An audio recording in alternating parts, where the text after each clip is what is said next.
That night, Detroit was engulfed in deep silence. Emma Carter, 36 years old, a federal prosecutor, had just finished a stressful day at work. She drove her old car along a quiet road, the dim streetlights casting shadows of swaying trees in the wind. Her mind was filled with thoughts about the complex case she was handling, fragile justice injustices yet to be revealed. Suddenly, the sound of police sirens blared behind her. Flashing red and blue light, it shone directly into her rearview mirror, making Emma squint. A feeling of unease rushed over her, like a cold wind piercing through her skin. She didn't understand what was happening. From the car window, a cold voice rang out. "Pull over immediately." Emma slowly pressed the brake, trying to stay calm. Her heart raced faster, but she knew she hadn't done anything wrong. Cars passed by, but the police lights kept following. Before her, the street grew lonelier, without a single soul in sight. The silence was broken by the hurried footsteps of two officers approaching the car door. A large man with an authoritative and harsh voice ordered, "Roll down the window." Emma complied, her voice gentle but firm. "Hello. Is there a problem?" Only a few seconds passed, but the atmosphere was tense like a tightrope. The glaring headlights shone into her eyes, the officer's cold gaze inspecting every small detail inside the car and on her person. Emma felt the discomfort. Something was wrong, waiting ahead. Have you ever felt injustice creeping around you like that? In the quiet night under the flickering lights, Emma's story began. A story not just about a simple traffic stop, but about power and justice and the fight for justice. Let's step into that night with me to listen to Emma recount it, to understand, to feel, and so that none of us ever have to face that threatening silence alone. Before moving to the next part, comment below to let us know where you're listening from and what time it is so we can see how far this story has spread and who it has touched. And now let's begin. Emma Carter. That name is not just a title, but a symbol of resilience and intelligence.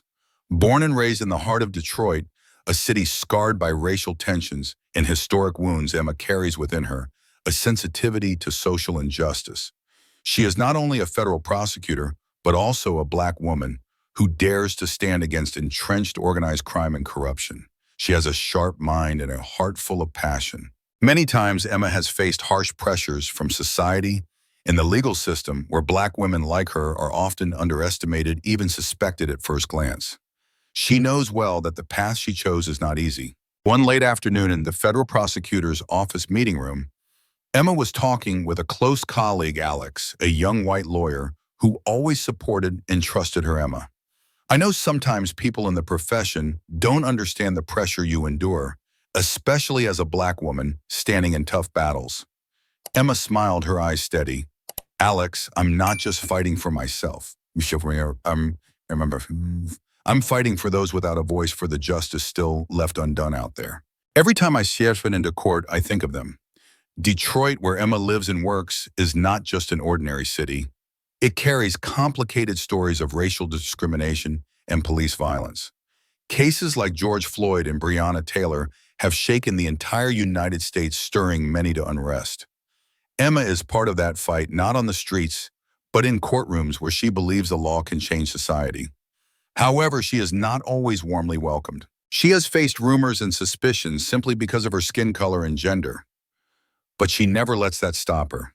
Instead, Emma uses her determination and intelligence to prove her worth. Once, while discussing a sensitive case involving police and Black citizens, Emma and Alex chatted over coffee. "You know, Alex, I never thought I'd have to fight against the whole system, but that's the reality. When the truth is hidden, justice will never come." Alex nodded, his eyes full of understanding. "You are truly brave, Emma. I believe people like you will make a difference." Emma's personal life is modest.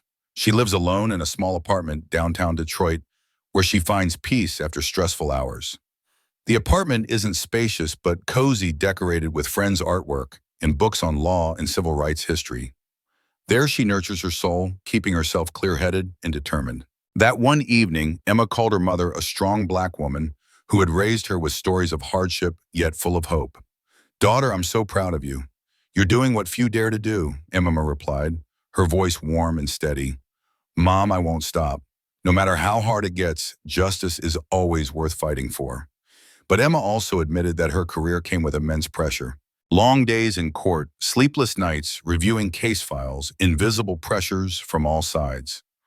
All were challenges she could not avoid. There were times she felt lonely standing on the edge of exhaustion, but she always found strength in her own story and her community. Emma once shared with a group of young Black law students at a seminar, "We are the voice for those who cannot speak. Our mission is to bring light to the darkest corners of society. Not everyone will understand, but it is our responsibility." Many who heard Emma's story saw not just a prosecutor, but a resilient woman committed to justice and human rights. She fought not only crime, but also the prejudices and barriers within the legal system itself. In another sense, Detroit was like many other American cities, its history of racial discrimination deeply etched into every street and neighborhood. There were heartbreaking stories of Black people abused by police, cases overlooked or unfairly handled. Emma could not ignore that reality, and therefore she could not stand aside. Emma's story vividly illustrates the challenges Black women face in the American legal system.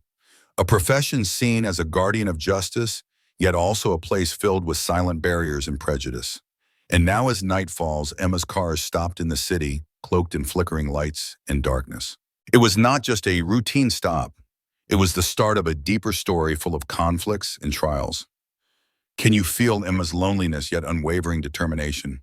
Can you see the firm steps she has taken to stand here in that moment? The story doesn't end here. Let's continue to explore the journey of Emma Carter, a woman with a steel heart and an unyielding thirst for justice. That night, as Emma Carter slowly pulled her car to the roadside, two figures stepped out from the patrol car.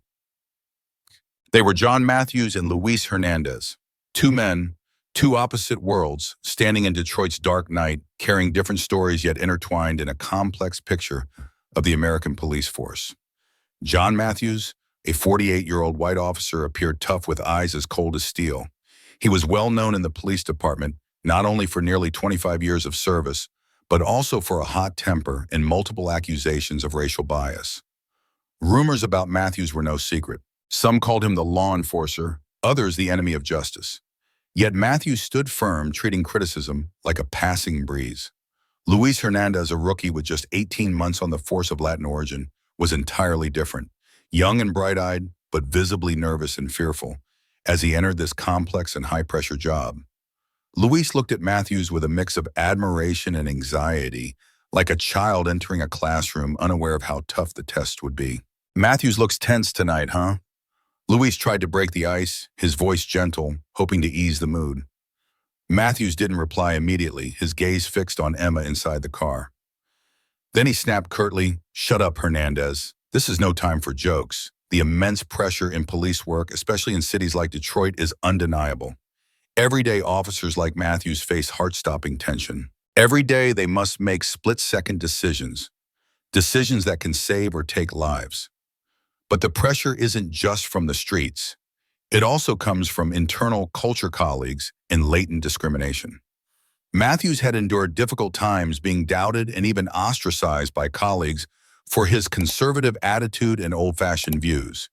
That's why he always maintained the most powerful position possible to avoid being looked down upon. On the other hand, Luis, new to the profession, was learning but also facing internal conflict.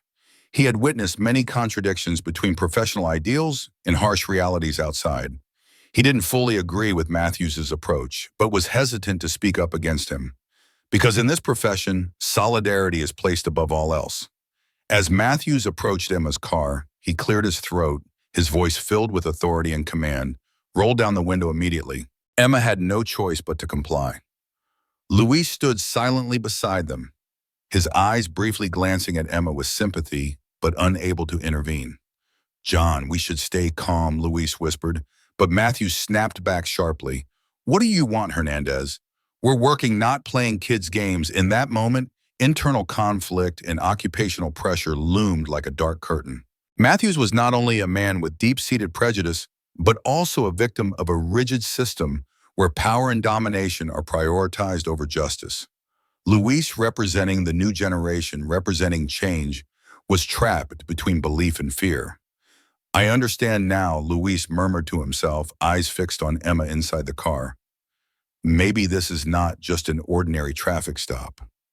The police lights flickered, a short siren blared, and the fateful encounter between the three began. A confrontation not only about power, but a battle of opposing values in modern society. Have you ever wondered what pressures those in uniform endure, or what they are hiding from themselves? Have you ever thought that even within so-called justice, there exist unspoken conflicts only the heart can comprehend? That night on the empty street, Emma Matthews and Louise were not mere characters. They represented people in the endless struggle between fairness and prejudice, responsibility and authority change, and conservatism. This story is not just theirs. It is our story of society of America, of every person seeking a fairer world. The foggy Detroit night gradually settled into the chilly breath of autumn, yet the air outside Emma's car remained thick with an indescribable tension. Officer John Matthews stood right by the window, his eyes scrutinizing every detail, searching for a reason to nitpick. "The right tail light on your car is broken," Matthews stated decisively, giving Emma no chance to refute.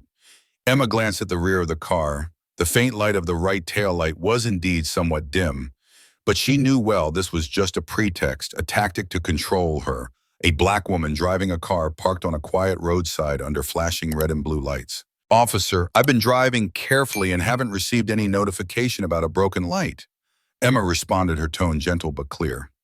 Matthews showed no intention of stopping. "The law is the law. You could be fined if not fixed promptly." Luis Hernandez stood silently nearby, his eyes revealing hesitation as if wanting to intervene, but weighed down by the pressure from his senior colleague. He thought to himself, is it really necessary to be so harsh over a minor fault? Matthew stepped closer, his voice lowered, full of coercion.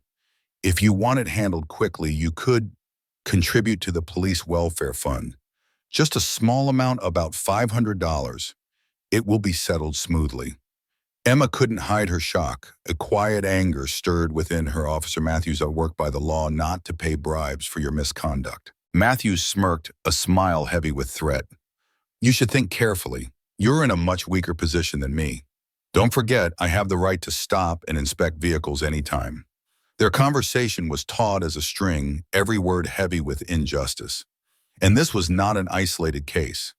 In many American cities, police often use minor faults like broken tail lights, turn signals, or slight speeding to stop those they want to control.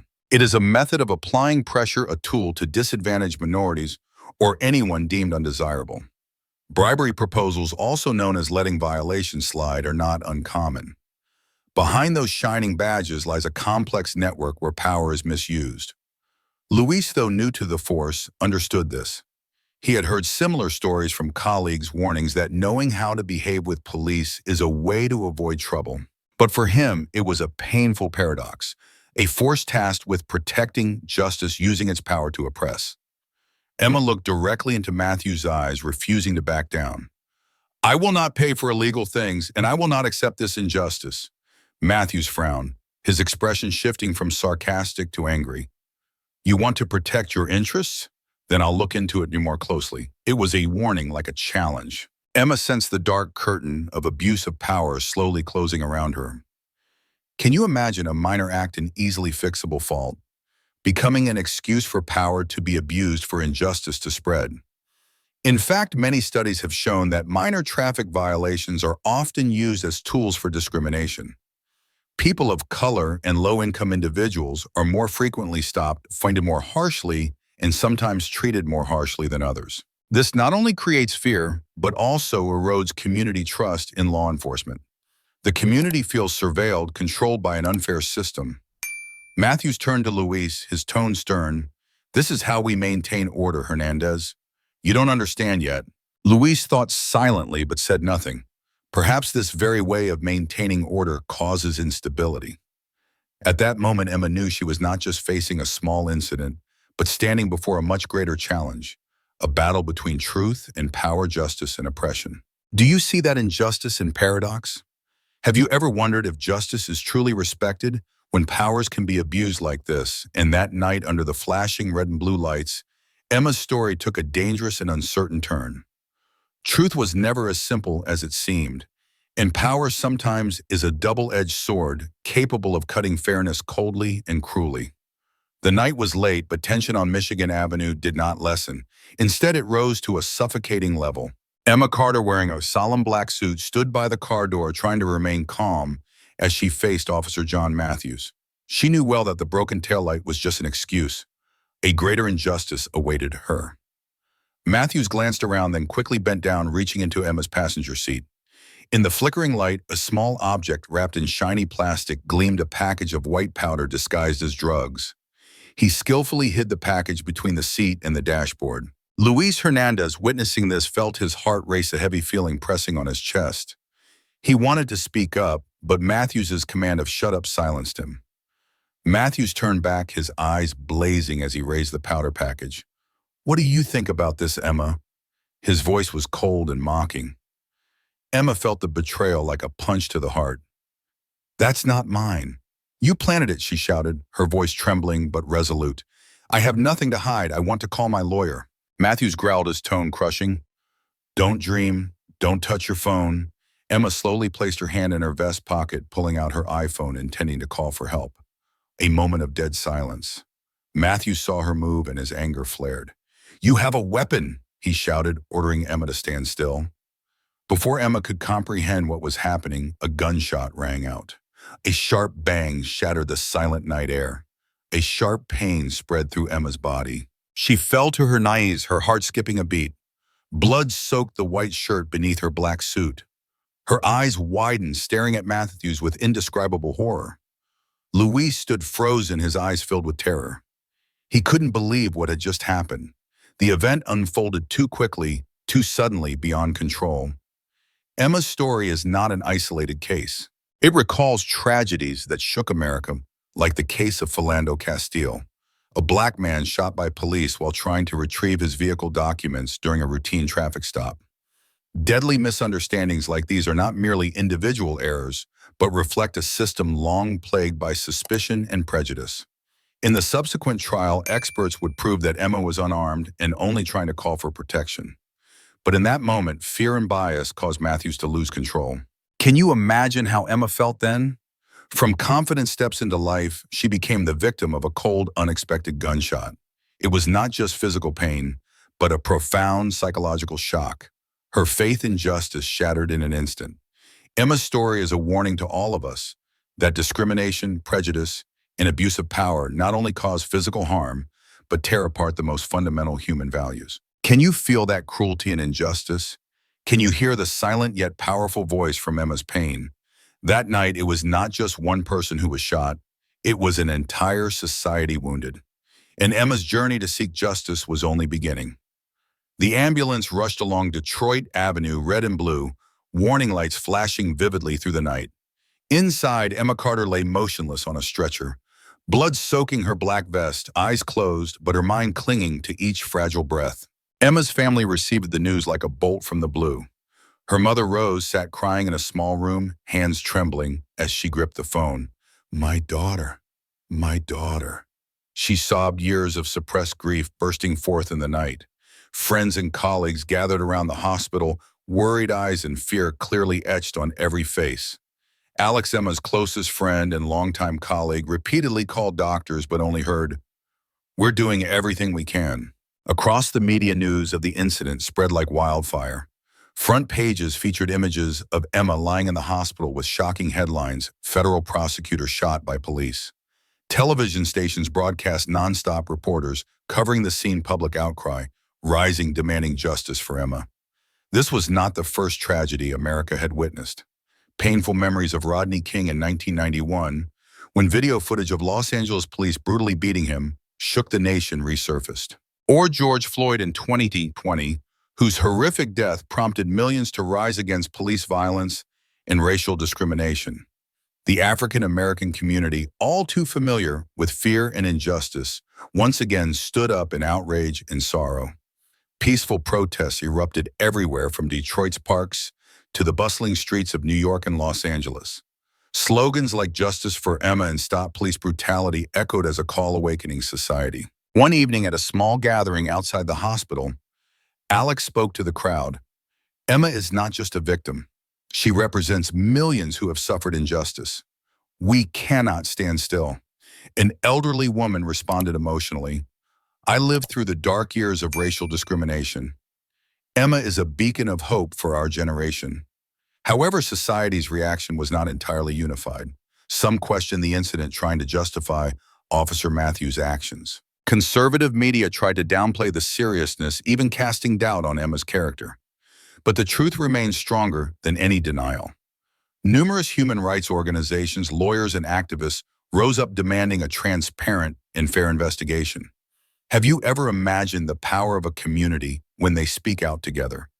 When each person is no longer alone, but part of a larger movement carrying influence to change society? That night, as Emma was rushed into the emergency room, the family's cries, the crowd's unrest, and the hospital's tense silence blended it into a vivid, emotional, and tragic scene.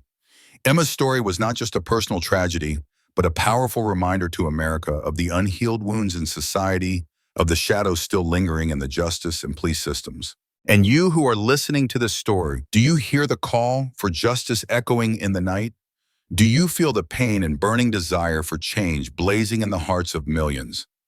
Let us continue together to better understand the journey in pursuit of truth and justice, the journey of Emma Carter and those who stand with her. The atmosphere in the FBI office in Detroit grew heavier than ever.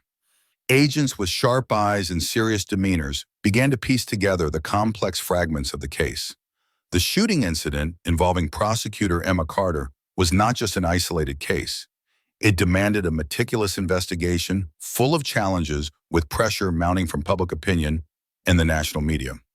Among the key witnesses, Luis Hernandez, the rookie police officer, became the focal point.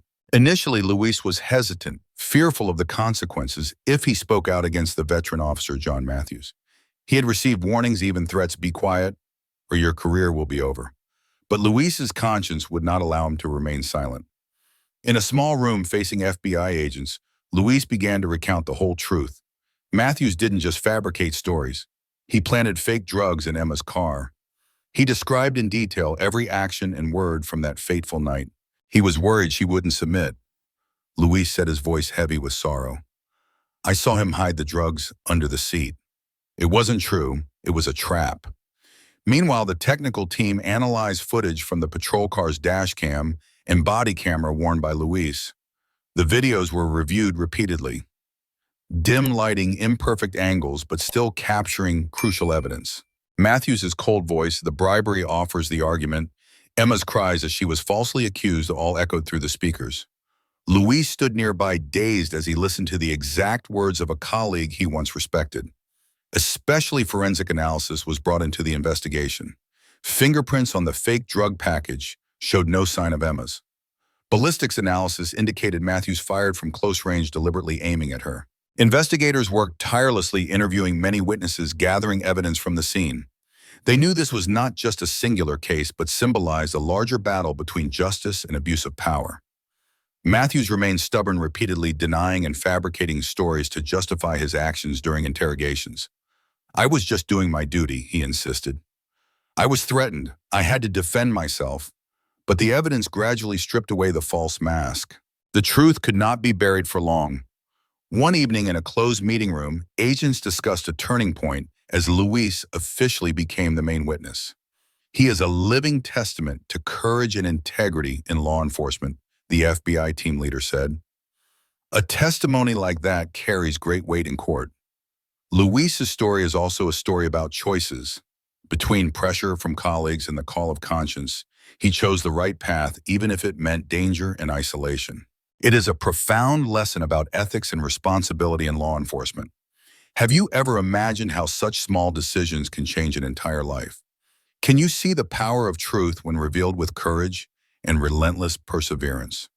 The search for justice for Emma is not only a legal battle, it is a fight of truth, rising above all lies, a journey illuminating darkness with the light of justice and compassion. And we, the listeners of this story, walk alongside Emma and Luis, feeling the heartbeat of justice gradually revived. The trial began in a heavy atmosphere, the courtroom packed from Emma's family and friends, civil rights activists, to media reporters.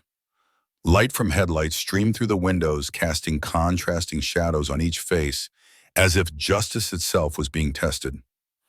Emma Carter entered the courtroom bearing scars not yet healed on her body and soul.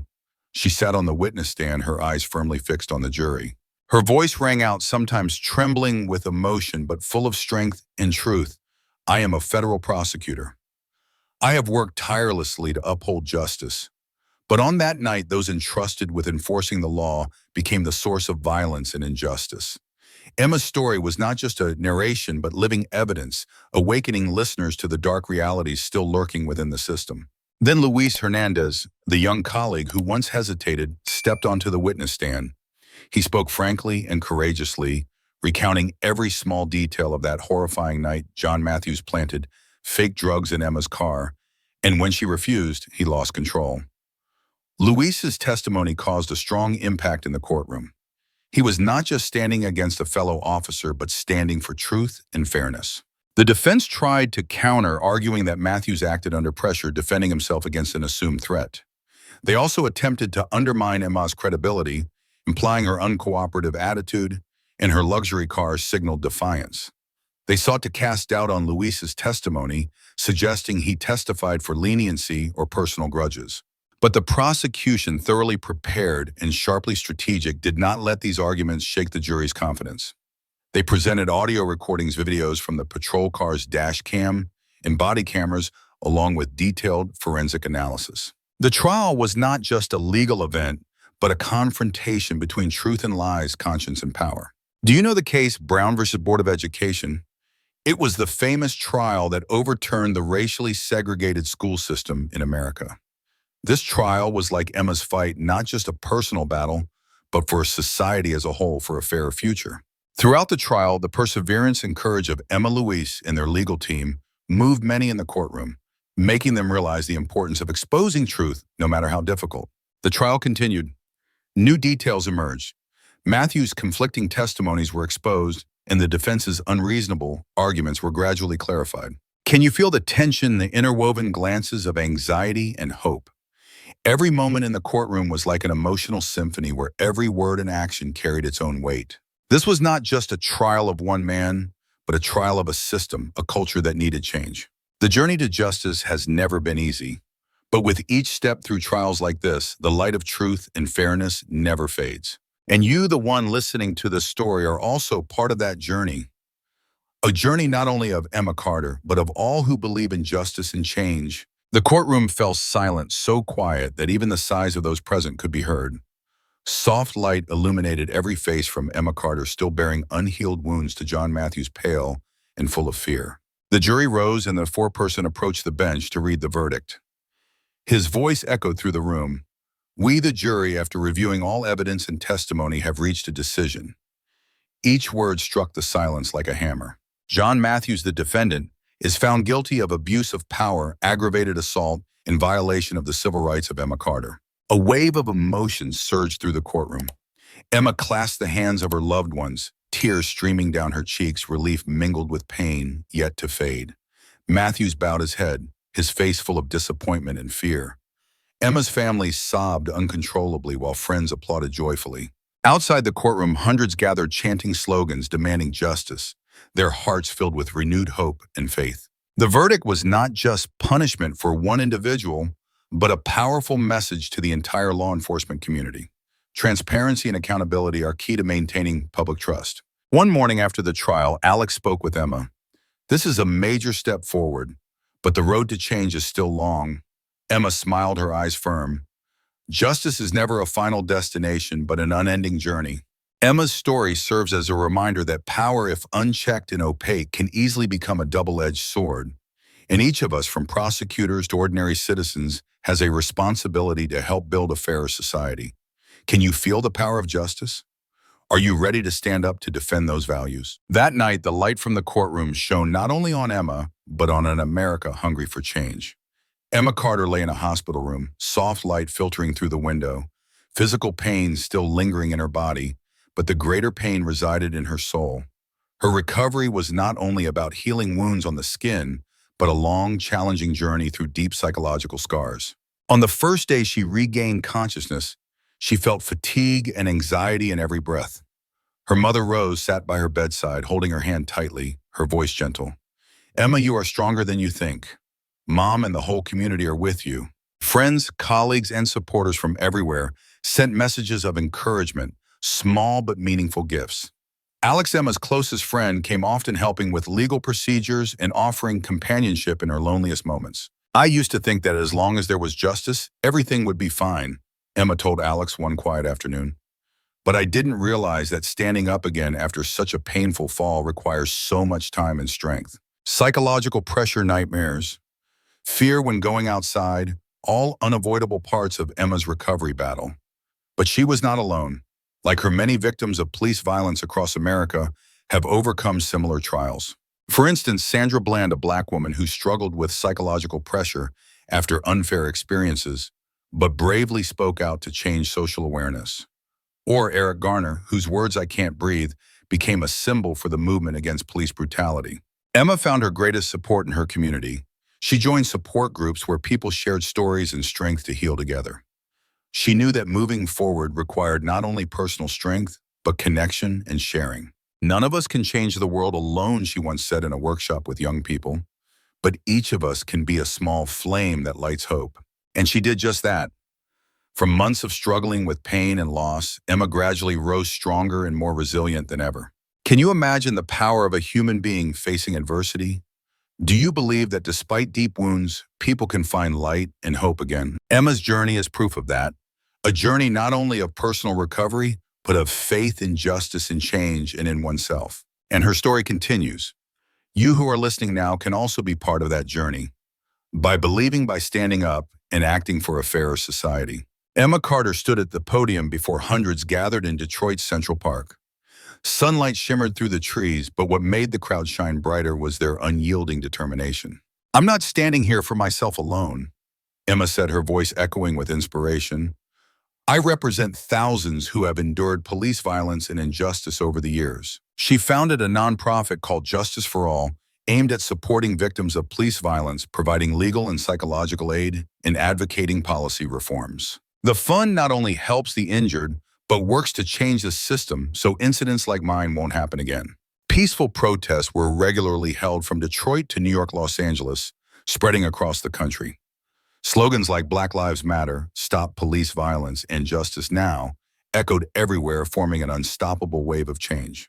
At a press conference, Emma spoke with journalist Michael. "The Black Lives Matter movement has changed society's awareness of racial discrimination and police violence. But there is still much work to do." Michael asked, "In your opinion, what is the biggest weakness of the current system?" Emma answered, "The current system lacks transparency and accountability. Many cases are concealed or handled inadequately." She further explained that police are not always adequately trained in handling tense situations, cultural diversity, or nonviolent communication. This deficiency has created opportunities for abuse of power and violence to occur. Emma also emphasized the importance of legal reform, strengthening independent oversight, and creating transparent handling processes. "We need to build a police force that is accountable, respects human rights, and serves the community, not one that controls or oppresses." Emma's story is not just a personal one. It symbolizes a broader movement, a movement demanding fundamental change in American society. Can you feel the power in those steps? Can you sense the burning fire of struggle in every word, every action of those standing up for justice? That is a call to action, not only for those directly affected, but for the entire society. A society where each of us bears responsibility to help build fairness and peace. Emma's story continues to inspire, and you, the one listening, can also be part of that journey of change. The night was late, soft yellow light filled the small room where Emma Carter sat quietly by the window. She looked out at Detroit, still bustling with streetlights and distant sirens. "My story is not just mine alone," Emma began, her voice warm and reflective.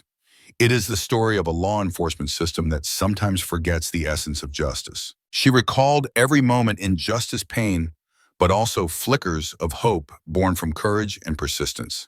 Emma continued, "Racism does not only exist in major cases, it hides in every small corner of society, in how people see each other and how laws are applied." She looked straight into the camera as if speaking directly to the listener.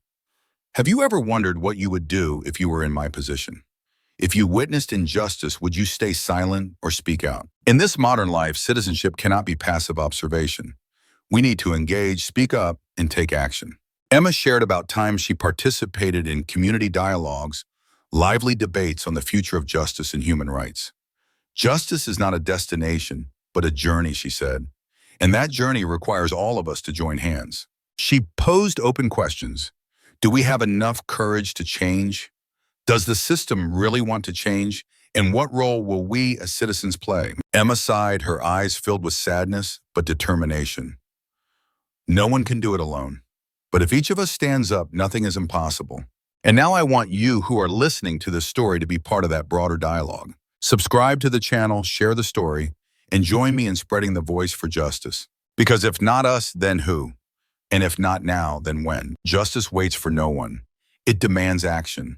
And if we do not stand up, justice will forever remain a shattered dream in the dark.